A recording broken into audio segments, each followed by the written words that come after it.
Berubah. Kenapa geras sekali dengan istilah perubahan? Bukan. Jadi inikah yang membuat bahwa seorang Anies Baswedan dan partai-partai koalisinya yang mengusung perubahan dianggap berbahaya? Bukan berbahaya, Rosia. Kita ini kadang-kadang sok mau paling tahu bikin perubahan, apa segala macam. Apa sih yang mau rubah? Kenapa geras sekali dengan istilah perubahan?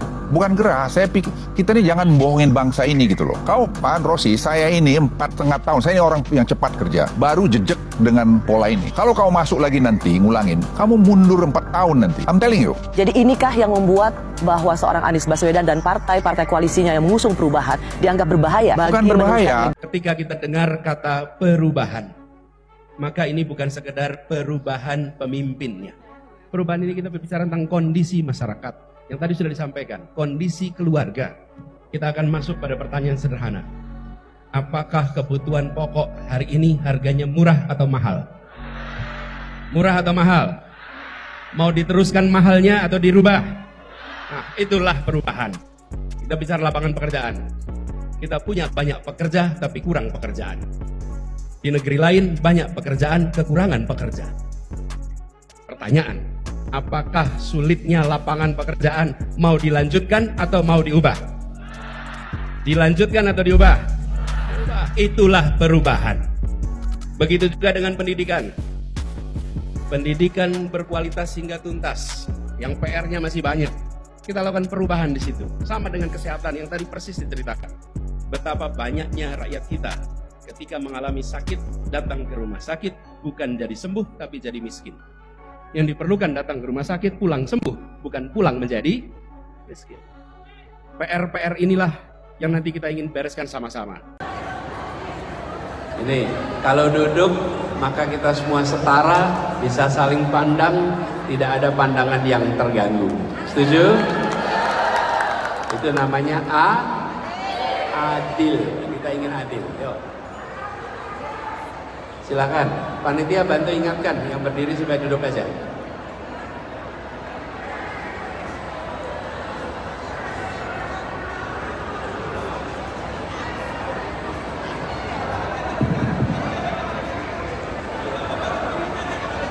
Ya. Baik. Saya teruskan ya. Terima kasih. Sore hari ini kita berkumpul bersama, halal bihalal, insya Allah semua dalam keadaan sehat walafiat, penuh semangat, dan terus menengok ke depan untuk Indonesia yang lebih baik buat semuanya. Saya lihat sepintas banyak juga yang datang dari luar Jakarta ini. Betul ya? Coba yang dari luar Jakarta acungkan tangan. Wih. Bu Yus nih dari Pekanbaru. Saya dengar ada yang dari Sulawesi tadi. Mana dari Sulawesi? Angkat tangannya. Yang dari Sumatera angkat tangannya. Masya Allah. Yang dari Jawa Timur angkat tangannya. Yang dari Jawa Tengah, yang Jawa Barat, yang Banten, yang Jakarta. Ini yang paling Bandung tuh Bandung, Jogja ya, udah kelihatan lureknya tuh. Jadi teman-teman semua, alhamdulillah, kalau kita refleksikan sedikit perjalanan kita ke belakang, kita harus mensyukuri karena kita tersambungkan dengan sesama orang ikhlas yang berjuang untuk perubahan. Betul? Yang menjadi bara yang menyalakan semangat adalah ketulusan keikhlasan yang menular ke berbagai tempat, yang dirasakan di semua tempat. Kemanapun kita berada, kemanapun kita pergi, kita merasakan kebersamaan yang ditopang dengan ketulusan keikhlasan. Dan itu juga yang nampak jelas di ujung masa kampanye ketika berkumpul di Jakarta International Stadium. Hadir nggak di sana? Di sana dengan segala macam kerumitan yang dihadapi, betul? Basah tidak malamnya? Hujan deras? Apakah berhenti karena hujan? Apakah mundur karena hujan? Semangat yang luar biasa. Itu yang nampak oleh semua. Tapi bagi saya yang dapat kesempatan untuk berkeliling ke berbagai wilayah Indonesia, pemandangan yang sama kami temukan di hampir semua tempat.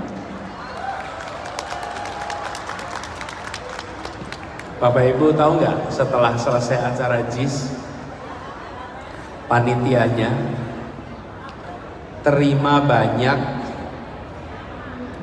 temuan HP hilang. Terima temuan HP. Apa artinya Bapak Ibu? Artinya orang-orang baik menemukan HP entah milik siapa, dia cari panitia, dia kembalikan ke panitia, tolong cari siapa pemilik HP ini. Biasanya kalau HP jatuh terus apa? Hilang. Ini dikembalikan ke panitia. Artinya apa Bapak Ibu? Yang berkumpul adalah orang-orang jujur. Betul tidak? Yang tidak melihat HP hilang itu sebagai miliknya, tapi ini milik orang lain, kembalikan. Dan tidak mau bawa barang-barang yang bukan miliknya pulang ke rumah. Peristiwa itu mengirimkan pesan bahwa Republik ini masih punya banyak stok orang-orang baik yang kita bisa andalkan. Siapa mereka? Relawan, pejuang perubahan. Dan inilah Bapak Ibu sekalian yang membuat perjuangan kita harus kita syukuri, karena Ibu, Bapak, saudara sekalian bertemu dengan sesama pejuang yang memiliki keikhlasan yang luar biasa. Itulah warna utama perjuangan kita kemarin. Dan kita harus mensyukuri,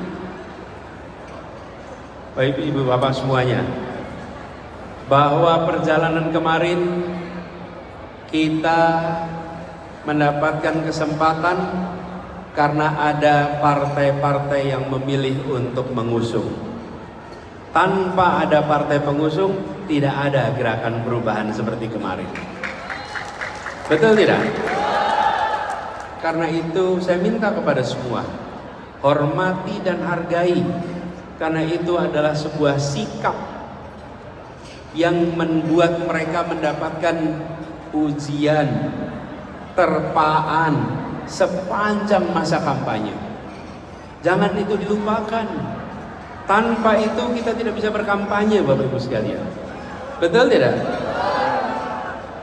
Yang berikutnya, kita menemukan ratusan relawan terbentuk secara sukarela dan organik di seluruh Indonesia.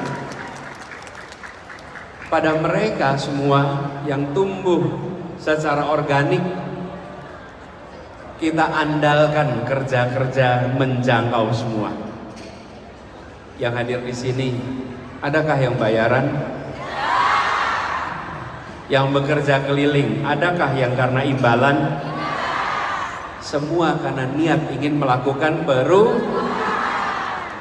Itulah yang kemarin kita saksikan dan kita syukuri. Ada partai pengusung, ada simpul-simpul pejuang perubahan yang jumlahnya tak terhitung lagi. Di mana-mana, namanya pun beda-beda, seragamnya beda-beda, tujuan. Halo teman-teman, berjumpa bersama saya di Politik Dangi. Ini menarik teman-teman, bagaimana wawancara Luhut Binsar Panjaitan bersama dengan Rossi. Yang menarik adalah ketika Rossi bertanya, apa salahnya perubahan Anies Baswedan, kemudian kenapa takut sekali dengan gagasan perubahan Anies Baswedan. Tahu nggak apa yang ada di benak Luhut ketika Rossi bertanya tersebut ya? Dari bahasa Luhut kita sudah mengetahui ya. Luhut mengatakan kalau misalnya Anies menjadi presiden, kemudian gagasan perubahan tersebut diterapkan, Indonesia akan mundur 4 tahun ke belakang. Ini sangat dangkal ya pemikiran beliau teman-teman. Dengan apa yang Anies paparkan selalu tentang perubahan itu bukan berarti Indonesia harus mundur 4 tahun ke belakang ya. Indonesia pasti akan maju di tangan Anies Baswedan. Kalau kita melihat bagaimana Anies Baswedan mengatakan bahwa perubahan, bagaimana sistem-sistem yang tidak baik itu dirubah menjadi baik, bagaimana mental-mental korupsi itu diubah ya, supaya Indonesia menjadi lebih baik ke depan, Indonesia menjadi lebih maju, Indonesia menjadi lebih berjaya dan makmur dan sejahtera. Itu adalah gagasan perubahan-perubahan yang dilakukan Anies Baswedan, berubah menjadi lebih baik. Dan apapun yang dikatakan Anies ya di mata mereka itu selalu salah. Karena yang namanya lawan politik ya seperti itu ya teman-teman. Namun Anies Baswedan selalu mengajarkan untuk tetap sabar dan setia dan amanah teman-teman. Dan kita yakin apa yang diperjuangkan Anies Baswedan bersama teman-teman yang lain akan terwujud. Bagaimana menurut kalian?